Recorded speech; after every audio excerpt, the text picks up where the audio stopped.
छिपी हुई आर्थिक ताकत है, उससे घबराहट का प्रतीक है?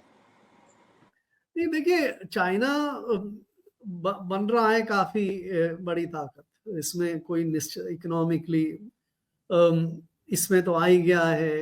अब उसकी करेंसी में की स्थिति की बात भी, मिलिट्री की मैं बात अभी नहीं करता, लेकिन economically it is a strong economy. ये दुनिया में कोई अप्रत्याशित सी चीज नहीं हुई है। दुनिया में समय समय पे ये बदलाव आते रहते हैं।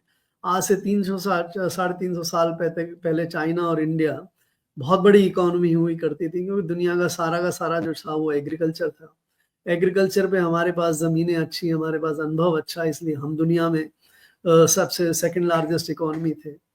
उसके बाद जब सारी इंडस्ट्रियल रिवोल्यूशन हुई, तो और हमने डिसाइड किया कि भाई हम इंडस्ट्रियल रिवोल्यूशन की तरफ नहीं जाएंगे, हमें अपने पुरानी चीज़ों से फ़ायदा नज़र आता था, तो धीरे धीरे हम बर्बाद हो गए, राइट।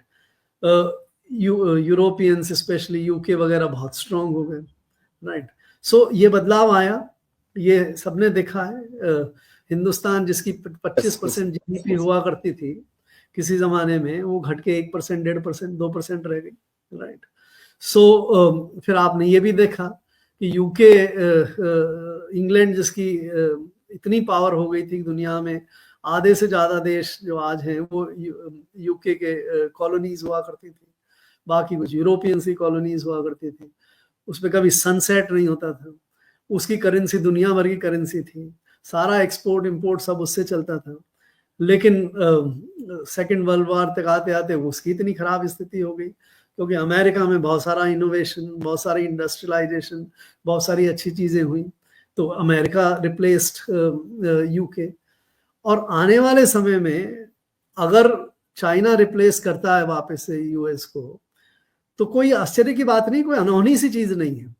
बट जो ज्यादा गॉलिंग बात है, जो परेशान करने वाली बात है, कि आप उसको, चाइना से खुश नहीं है, चाइना ये कर रहा है, लेकिन आप जो कर रहे हैं उससे चाइना का आपको बीट करने का रास्ता ज्यादा प्रशस्त होता है बजाय खत्म होने के।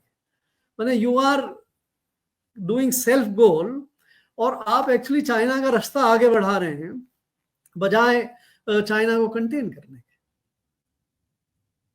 क्या आपको लगता है कि इस डोनाल्ड ट्रंप के इस कदम के बाद अमेरिका में बड़े पैमाने पे बेरोजगारी होगी, बड़े पैमाने पे महंगाई आएगी?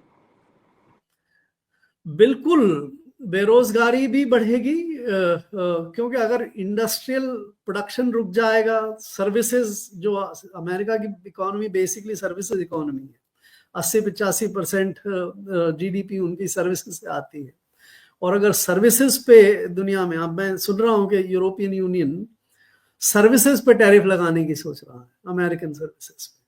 सो अमेरिकन सर्विसेज पे टैरिफ लगता है, और सर्विसेज का ट्रेड डिस्ट्रॉय होता है, तो जो अमेरिकन एम्प्लॉयमेंट आज के दिन है वो ज्यादातर इन्हीं चीजों पे है।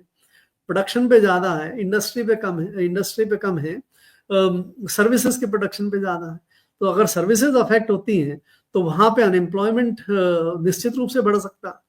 इसी तरह से अगर ये आमदनियां कम होती हैं और कंज्यूमर जो है वहां पे, कंज्यूमर अफेक्ट होता है उससे, और उसकी कॉस्ट बढ़ती है और उसका कंजम्पशन स्टैंडर्ड कमजोर होता है।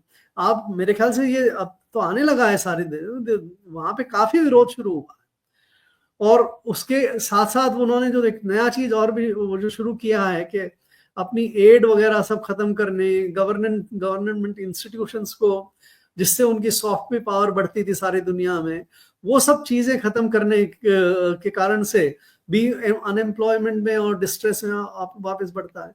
तो अगर ये रिवर्सल नहीं होता है, तो मुझे तो साफ दिखाई दे रहा है कि अगले 10-15 दिन के बाद अमेरिकन जनता में काफी प्रोटेस्ट होगा। आपने ये कहा कि भारत